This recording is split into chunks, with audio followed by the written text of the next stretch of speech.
Hi guys, welcome to Mupalai Training Academy. So guys, வந்து பாத்தீங்கன்னா TNUSRB SI 2024 smart study plan ஓகேவா. நிறைய பேரு என்ன படிக்கணும்னே தெரியாம படிக்கிறது, ஒரு சில பேரு அதை எப்படி படிக்கணும்னே தெரியாம படிக்கிறது. இதுதான் வந்து ஒருத்தருடைய தோல்விக்கான காரணமாவே அமையுது. சோ ஃபர்ஸ்ட் நம்ம என்ன படிக்கணும், அதை எப்படி படிக்கணும், இந்த ஒரு அனலைஸ் பண்ணி நீங்க ஒரு முடிவு எடுத்துட்டீங்கன்னு வச்சுக்கோங்க, எஸ்ஏ எக்ஸாம கடவுளே உன்னை எஸ்ஏ ஆவது தடுக்கவே முடியாது ஓகேவா. நிறைய பேர் அதை தான் புரிஞ்சுக்கிறதே இல்லை, எப்படி படிக்கணும்னு தெரியல, என்ன படிக்கணும்னு தெரியல. அதை பத்தி தான் இந்த வீடியோ. அதுக்கு முன்னாடி வந்து புக்கை பத்தி நிறைய பேர் என்னுடைய இன்ஸ்டாகிராம் பேஜஸ்லயும் கேட்டுட்டே இருந்தீங்க. சோ என்ன அப்படின்னு சொல்லிட்டு கேட்டுட்டே இருந்தீங்க. புக்கு வந்து பாத்தீங்கன்னா பாகம் 2 உனக்கு 4 பாக புத்தகங்கள் வரும் எஸ்ஏ பொறுத்த வரையும். சோ பாகம் 2ல வந்து உளவியல், பாகம் 3, அடுத்தது பாகம் 4 ஓகேவா என் கையில இருக்கு. இந்த பாகம் 4 தான் நியூ எடிஷன் மா.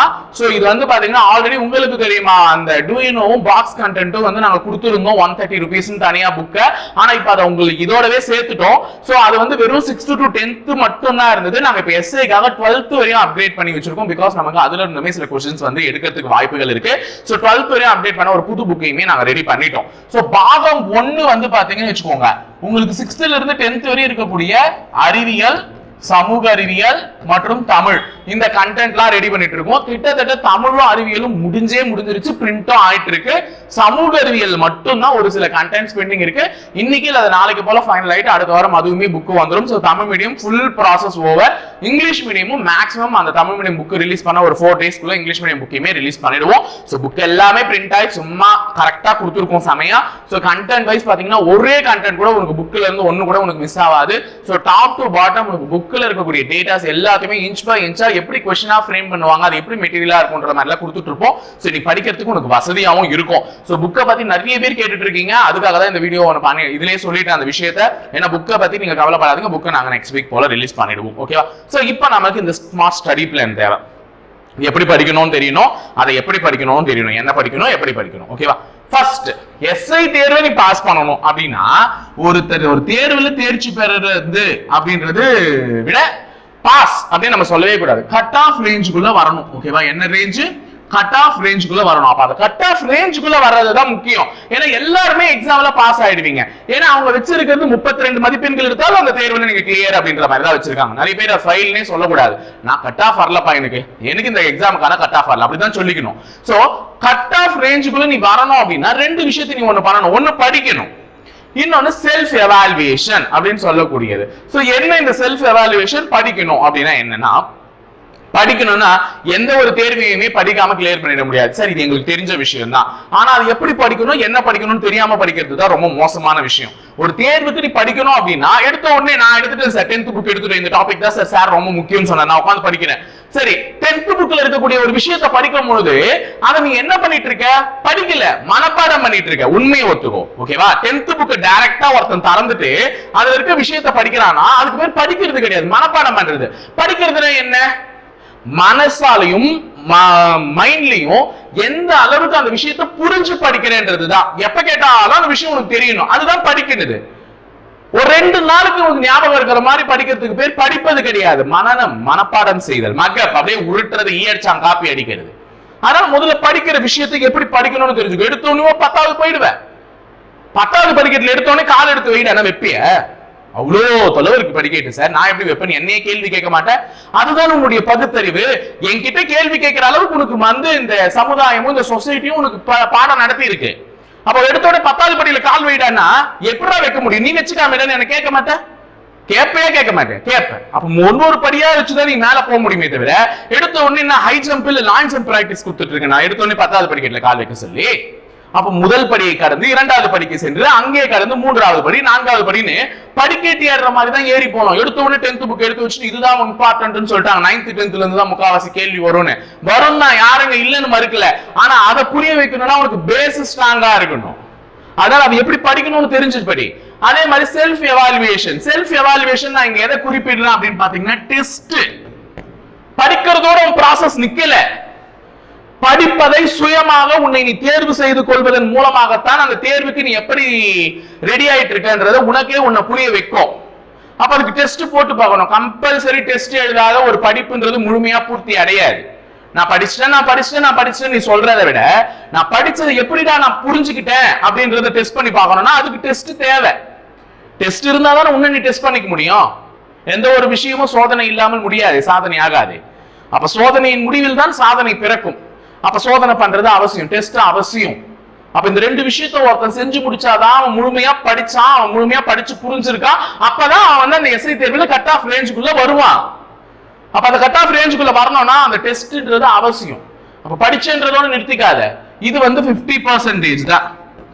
நீ இன்னாதான் புக்கை வந்து கரைச்சே மிக்சியில் அடிச்சு குடிச்சிருந்தாலும் 50% தான் முடிஞ்சிருக்கு. அப்ப பாக்கி 50% எங்க இருக்கு அப்படின்னு பாத்தீங்கன்னா டெஸ்ட்ல இருக்கு. ஓகேவா? படிக்கிற, டெஸ்ட் எழுதுற, அப்பதான் அதுல அந்த கேள்விகளுக்குள்ள ஏற்படக்கூடிய ஒரு கன்ஃபியூஷன்ஸ்ல இருந்து உன்னால மீண்டு வெளியே வர முடியும். ஓ, இதுக்கு அக்பரா ஷாஜகானா, இல்ல இவர்தான் அப்படின்னு ஒரு முடிவுக்கு வர முடியும். அப்ப கேள்விகளை பார்த்தால் மட்டும்தான் குழப்பம் ஏற்படும், குழம்பினால் மட்டும்தான் தெளிவடையும். ஒரு கல் எடுத்து குளத்துல போடுறேன், உடனே குளம் வந்து குழம்புது, குழம்பி தெளிவான தண்ணீர் மேலே தென்படுகிறது.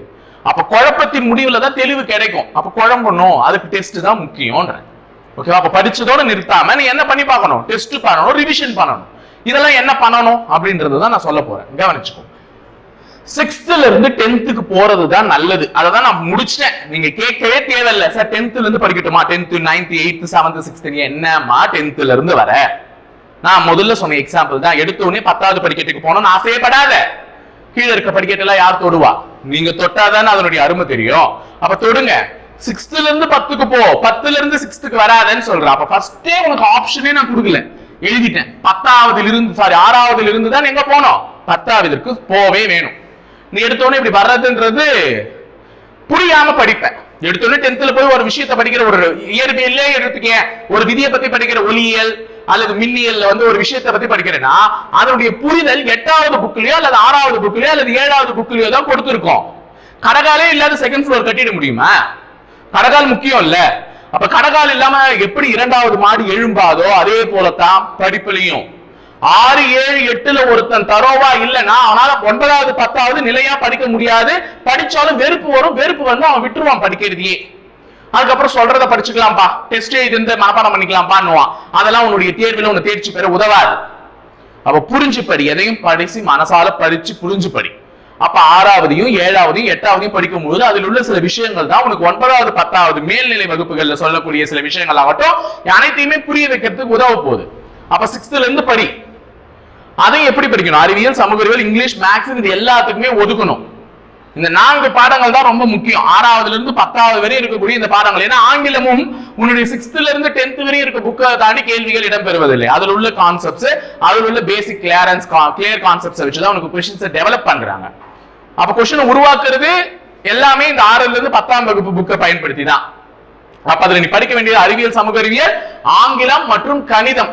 ஏன்னா கணிதம் படிக்கும் போது உளவியல்ல இடம்பெறக்கூடிய ஒரு 10 கணித கேள்விகள் அல்லது 8 கணித கேள்விகளும் ஸ்கூல் புக் மேக்ஸ் தான், வெளியில இருந்தெல்லாம் வர்றது இல்ல. அப்ப இந்த subjects 6th to 10th cover பண்ணிடு. இப்பத்துல இருந்தே படிக்க ஆரம்பிச்சு. அப்ப தமிழ் சார், தமிழ்ல 2 விஷயம் இருக்கு. ஒன்னு ஸ்கோரிங் ஏரியா, இன்னொன்னு தமிழ் தகுதி தேர்வு. தமிழ் தகுதி தேர்வு உட்காந்து உயிர் எடுத்து உட்காந்து 6ல இருந்து 10வது வரையும் நான் படிக்கிறேன் சார். இப்பே தமிழ் ஒலிம்பிக் போட்டியா நடக்குது. தமிழ்ல வந்து 100க்கு 100 எடுத்துட்டேன்னா வாப்பா 100க்கு 100 மதிப்பெண் பெற்றவரே வாருங்கள், நீங்கள் தான் திருவள்ளுவரின் அடுத்த வாரிசு, வாருங்கள், உங்களுக்கு நாங்கள் மாலை அணிவித்து சார்பாய்வாளராக பொறுப்பேற்க அனுமதிக்கிறோம் அப்படின்னு சொல்லிட்டு போர்டு என்ன கூப்பிட்டு கொடுக்க போதா என்ன மெடல்? கண்டிப்பா கிடையாது. தமிழ் தகுதி தேர்வு, அது பேர்லயே இருக்கு தகுதி தேர்வு.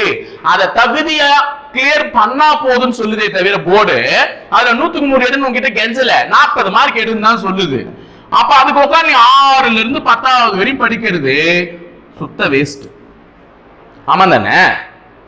6th இருந்து 10th வரையும் படிச்சுன்னா உன்ன என்ன தமிழ் பண்டிதராக மாத்த போறாங்க? கண்டிப்பா கிடையாது. அது தகுதி தேர்வு.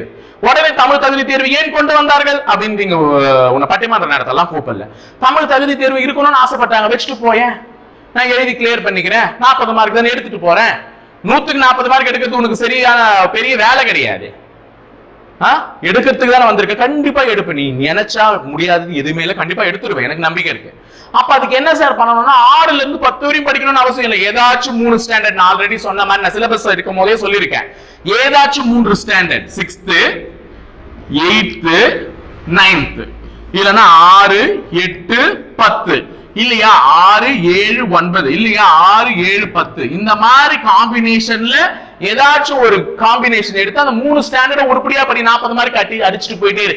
கண்டிப்பா ஒரு ஆப்ஷனை எலிமினேட் பண்றதுக்காக இந்த 3 ஸ்டாண்டர்ட்ஸ் நீ படிக்கும் போது உனக்கு தமிழ் உதவும், கண்டிப்பா உதவும். அப்ப அந்த ஸ்கோரிங் ஏரியா அது கண்டிப்பா இருக்கு. 5 மார்க் இருக்குல்ல, ஸ்கோரிங் ஏரியால எத்தனை மார்க் இருக்கு? 5 மார்க். இந்த 5 மார்க்கை பெறுவதற்கு நீ உளவியல்ல கேட்கக்கூடிய, அதாவது நாங்க கொடுக்கக்கூடிய கொஸ்டின் பேப்பர்ல இருக்கக்கூடிய கொஸ்டின்ஸை பார்த்தா மட்டுமே போதும், உன்னால அந்த 5 மார்க் எளிமையா அட்டன் பண்ண முடியும். ஏன்னா அந்த 5 கேள்விகள், அந்த 10 கேள்விகளும் ரொம்ப பெரிய தரத்துல எல்லாம் இல்ல. இதுவரை இலக்கண குறிப்பு என்ன கேட்டுட்டு இருக்காங்க, அதுல அடுக்குத்தொடர் ரெட்டை கேள்வி, அடுக்குத்தொடர் ரெட்டை கேள்வி, இதை தாண்டி கேட்கல. சோ மேபி கேட்டா இந்த முறை பெயரச்சும் வினையச்சம், பெயர்ச்சொல் வினைச்சொல் இந்த மாதிரி தான் கேட்பாங்க. சோ அதனால உனக்கு ரொம்ப எல்லாம் கஷ்டப்படுத்திக்க வேணாம், ஈஸியா நடத்துவோம். ஓகேவா? அதனால உளவியல்ல கேட்கக்கூடிய அந்த 10 கேள்விகளும் உன்னுடைய எளிமையான புரிதல் திறனை சோதிக்கும் வண்ணம் தான் அந்த கேள்விகள் இடம்பெறுமே தவிர ரொம்ப ஹைஃபையாலாம் கொஸ்டின்ஸ் இருக்காது. அதை ஃபர்ஸ்ட் புரிஞ்சுக்கும். ஓகேவா? அப்ப தகுதி தேர்வுக்கு ரொம்ப ரிஸ்க் எடுத்து படிக்காது. இந்த 3 ஸ்டாண்டர்ட் படிச்சாலே நீ ஸ்கோரிங் ஏரியாவை ஈஸியா அட்டெண்ட் பண்ணுவா, அதுவே போதும். ஓகேவா? சோ அதுல எந்த 3 ஸ்டாண்டர்ட் படிக்கணும்ன்றது உங்க விருப்பம். the choice is yours. உங்ககிட்ட விட்டுறேன் பொறுப்பை. நீ முடிவு பண்ணி இந்த 3 ஸ்டாண்டர்ட்ல எதை படிக்கலாம் எதை விடலாம் அப்படின்றத முடிவு பண்ணி படிச்சுக்கோ, அது உங்க விருப்பம். பட் இது நீ வந்து 6th to 10th ஒரே ஒரு வார்த்தை விடாம படிச்சாதான் அந்த அளவுக்கு உன்னால ஸ்கோர், அதாவது டஃப் காம்படிஷன் உன்னால கொடுக்க முடியும். எல்லாருக்கும் அப்படியே வந்து நான் சலைச்சவனே கிடையாதுடா வாடா பாத்துக்கலாம் அப்படின்ற மாதிரி ஒரு டஃப் காம்படிட்டரா மாற முடியும். அதுக்கு நீ கண்டிப்பா இந்த 6th to 10th இது எல்லாத்தையுமே படிச்சு ஆகணும். நான் கொஞ்சமா படிச்சேன் மார்க் எடுக்கணும் அப்படின்னா வேணவே வேணாம். அந்த கதெல்லாம் அதிர்ஷ்டம்ன்றது யாருக்கு வரும் யாருக்கு வரக்கூடாது, நமக்கெல்லாம் நம்மளாம் பிறந்ததுல இருந்தே பார்த்துட்டோம். விவேக் சார் சொல்ற மாதிரி எனக்கு மூதேவிக்கும் 300 குரூப் டான்சர்ஸோட குத்தாட்டம் போட்டுட்டு இருக்காடா அப்படின்ற மாதிரி தான் இருக்கு நம்ம குழப்பு. அப்படி இருக்கும்போது நம்ம அதிர்ஷ்டத்தை நம்பி எல்லாம் பிரயோஜனம் இல்லை. அது கை கொடுக்குற வரணும், கை கொடுத்து விட்டேன். அப்பனா நீ இதை உட்காந்து படிச்சுட்டு 6th to 10th படிச்சுட்டு அவ்வளவுதான். இத எப்படி ஒதுக்கி நேரத்தை ஒதுக்கி படிக்கணும் இது நான் பல முறை சொல்லிட்டேன். எனக்கு ஒரு நாளைக்கு 8 மணி நேரம் கொடுத்துரு, 24 மணி நேரம் இருக்கு. நான் வெட்டியா உட்காந்துட்டு இருக்க உங்ககிட்ட கேட்கறது 8 மணி நேரம், வேலைக்கு போறியா உங்ககிட்ட கேட்கறது 4 மணி நேரம். அப்ப வேலைக்கு செல்பவர்கள் 4 மணி நேரத்திலும் படிக்கலாம். எப்பா யாராலையும் படிக்க முடியாது நான் சொல்லவே முடியலப்பா. எல்லாரும் 1 மணி நேரத்துல படிக்கிறவங்க தான், 1 மணி நேரத்துல படிச்ச எஸ்ஐ ஆனவங்க எல்லாம் இருக்காங்க. நான் யாரையுமே குறை சொல்லல. ஒவ்வொருத்தருக்கும் உன்னுடைய சூழ்நிலை தெரியும், உன்னுடைய படித்து புரிந்து கொள்ளக்கூடிய திறமை தெரியும். அப்ப நீ தான் அதுக்கேற்ற மாதிரி அலோகேட் பண்ணணும். இது நான் பொதுவா சொல்லக்கூடியது எல்லாருக்குமே. நான் எதுவுமே இல்ல சார், என் குறிக்கோள் மொத்தமா அந்த சால்பாய்வாளர் அந்த காக்கி சட்டை அந்த 2 ஸ்டார் மேலதான் சார் இருக்கு அப்படின்னு நான் குறிக்கோளோட இருக்கேன் அப்படின்னா நீ வந்து எந்த வேலைக்கும் போல நான் வீட்டுல தான் சார் இருக்கேன், இதுக்கு மட்டும் தான் படிக்க போறேன்னா 8 மணி நேரம் எடுத்துக்கோ ஒரு நாளைக்கு. நான் இல்ல சார் நானும் வேலைக்கு போறேன், என் குடும்பத்தையும் நான் பார்க்கணும், என் குடும்பத்தை இன்னைக்கு என்னுடைய சம்பளத்துல தான் நான் ஓட்டிட்டு இருக்கேன் அப்படின்னு பொழுது நான் எனக்கு சால்பாய்வாளர் வேலை மேல ஒரு கண்ணு இருக்கு அப்படின்றவங்க 4 மணி நேரமா அட்லீஸ்ட் ஒதுக்கிடு. அது நீ பேருந்தில் போகக்கூடிய பயண நேரத்தை ஒதுக்குறதா இருக்கட்டும், இல்லைன்னா ஈவினிங் நைட்டு வந்தவொடனே என்னுடைய தூக்கத்தை நான் கொஞ்சம் தியாகம் பண்ணிட்டு நான் ஒதுக்குற நேரமானா இருக்கட்டும், ஏதோ ஒண்ணு இந்த நேரங்களை ஒதுக்குன்றேன். அப்ப வேலைக்கு செல்பவர்கள் கிட்ட நான் கேட்பது 4 மணி நேரம், ஆனால் வீட்டிலே இருந்து கொண்டு சும்மா இருப்பவர்களிடத்தில் நான் கேட்பது 8 மணி நேரம். இதை புரிஞ்சுக்கோங்க. இது தமிழ் தனியா ஒதுக்கிட்டேன். நோட்டிபிகேஷன் வந்ததுக்கு அப்புறம் படிச்சுக்கோ தமிழ். இப்ப ஒன்னும் அவசரம் கிடையாது. நோட்டிபிகேஷன் ஜூன் மாசம் வருதா, ஜூன் மாசம் வந்ததுக்கு அப்புறம் கொஞ்சம் நேரம் எக்ஸ்ட்ரா செலவு பண்ணி 6 8 10 அந்த ஸ்டாண்டர்ட்ஸ் எல்லாம் படிச்சு முடிச்சிடலாம். அப்ப தமிழ் வந்து நோட்டிபிகேஷன் வந்ததுக்கு அப்புறம் இப்பே ரிஸ்க் எடுத்துக்காது. தமிழ்ல ஓவர் ரிஸ்க் உடம்புக்கு ஆபத்து. இப்ப எடுத்துக்காது, அது விவரமா இருக்கட்டும். இப்ப நீ படிக்க வேண்டியது இந்த பாடங்களை மட்டும்தான், அதுவும் 6ல இருந்து 10ஆம் வகுப்புக்குள்ளதான், அதுவும் இத்தனை மணி நேரங்களை ஒதுக்கிதான். அப்ப ஏப்ரல் மே 2 மாசம் இருக்கு இன்னொன்னு நோட்டிபிகேஷன் வர்றதுக்கு. ஜூன் கூட ரிசல்ட் எல்லாம் வந்து பதவி ஏற்றதுக்கு அப்புறம் தான் நோட்டிபிகேஷன் விடுவாங்க. அப்போ நோட்டிபிகேஷன் விடுறதுக்கு ஜூன் பாதிக்கு மேல ஆயிடும். அப்ப ஜூன் மாசம் ஒரு 1/2 மாசம் சேர்த்தா கூட 2.5 மாசம் இருக்கு. அந்த 2.5 மாசத்துல முடிச்சிடலாமே. நான் சொன்ன ஸ்டாண்டர்ட்ஸே கம்ப்ளீட் பண்ணலாம். அப்ப முதல்ல 8 மணி நேரம், அறிவியலுக்கு 2.5 மணி நேரம் ஒதுக்கிடு, சமூக அறிவியலுக்கு 2.5 மணி நேரம். ஏன்னா இவன் வேற அவன் வேற இல்ல, 2 பேருமே ரொம்ப முக்கியமா. அதாவது 2 பேரையும் தராசுல சமமா வச்சுப்பாரு. அறிவியலுக்கு 2.5 மணி நேரம் ஒதுக்குனா சமூக அறிவியலுக்கு 2.5 மணி நேரம். அதே மாதிரி வேலைக்கு போறவங்க அறிவியலுக்கு 1.5 மணி நேரம், சமூக அறிவியலுக்கு 1.5 மணி நேரம். அவனுக்கு 3 மணி நேரம் போச்சு. 4 மணி நேரத்துல 3 மணி நேரம் அறிவியல் சமூக அறிவியலுக்கு மட்டுமே ஒதுக்க சொல்றேன். ஏன்னா அது ரொம்ப ரொம்ப முக்கியம். ஒரு கொஸ்டினையும் நீ கவனிச்சு படிச்சாதான் அந்த கூற்று சம்பந்தப்பட்ட கேள்விகள் இருந்து தப்பிச்சு மீண்டே வெளியே வர முடியும். ஏன்னா பாயிண்ட் முக்கியம் குமாரே. ஒரு பாயிண்ட்ல தான் உனக்கு வார்த்தைகள் வச்சு ட்விஸ்ட் வச்சு வெளியேற்றலாம். அப்போ முக்கியம்.